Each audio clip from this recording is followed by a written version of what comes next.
पूरे एक में से किसी एक हिस्से को या एक से ज़्यादा हिस्से को या पूरे को बताया जाता है। तो भिन्न को हम ऐसे लिखते हैं अंश और हर के रूप में। जो ऊपर लिखते हैं उसको अंश बोलते हैं, जो नीचे लिखते हैं उसको हर बोलते हैं। जो भिन्न होता है वो पूर्ण संख्या होती है। जिस पूर्ण संख्या में किसी एक संख्या को, जैसे हमें इस बॉक्स को बताना है, मान लीजिए 1 2 3 4, अगर हमें एक को बताना है तो हम कहेंगे 1/4। पूरा कितना है 4 और एक डिब्बा है तो 1/4।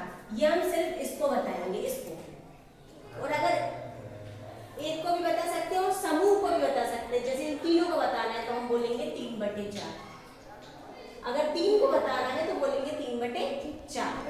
और किसी एक भाग जो है, पूरे का एक भाग होता है, वो होता है उसका हिस्सा। ये होता है भिन्न। भिन्न का अर्थ होता है किसी भी चीज के बिल्कुल बराबर हिस्से करने पर कोई एक हिस्सा या पूरे हिस्से भिन्न कहलाते हैं। तो आप समझ गए, जो भिन्न होता है उसको हम अंश बटे हर के रूप में लिखते हैं। ऊपर वाली संख्या को अंश बोलते हैं, ये बटे का चिन्ह होता है, और नीचे वाली संख्या को हर बोलते हैं। भिन्न कितने प्रकार के होते हैं? तो हम यहाँ 2 प्रकार पढ़ रहे हैं। ऊपर वाली संख्या को अंश बोलते हैं, नीचे वाली संख्या को हर बोलते हैं। जब अंश छोटा हो, ऊपर वाली संख्या छोटी हो, तो उसे बोलते हैं समभिन्न या उचित भिन्न।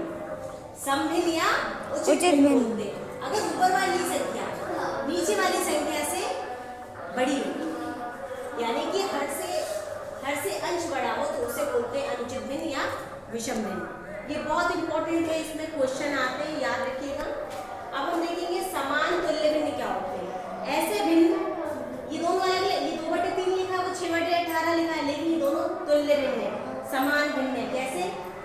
6 3 दूनी 6 और 3 6 18 भाग दे देंगे तो ये 2/3 के समान आ गया, 2 6 आ गया, सॉरी 6 नहीं आएगा, यहाँ पे आएगा 9, 3 3 9। तो इसके समान आ जाए उसे बोलते हैं तुल्य भिन्न या समान भिन्न। समान भिन्न या तुल्य भिन्न। 6/9 लिखा है तो वो इसके तुल्य है, क्योंकि हम अगर 3 से भाग देंगे तो 3 दूनी 6 और 3 3 9, इसी के समान आ जाएगा। तो इसे बोलते हैं तुल्य भिन्न या समान भिन्न। याद रखिएगा, ये भी बहुत इंपॉर्टेंट है। इसके बाद हम देखेंगे असमान भिन्न। असमान भिन्न क्या होते हैं?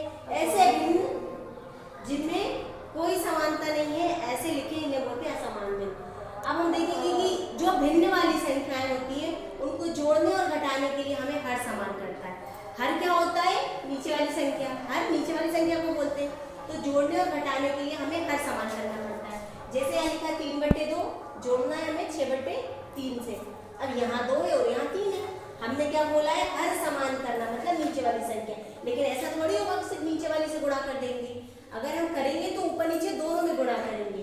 तो हमने क्या किया, ये 2 था तो हमने 3 का ऊपर नीचे गुणा कर दिया, इसमें भी इसमें भी। ये देखिए यहाँ 3 था तो इस दोनों का हर समान होना चाहिए, तो हमने ये वाले 2 का ऊपर नीचे गुणा कर दिया, तो ये आ गया 9/6, ये आ गया 12/6।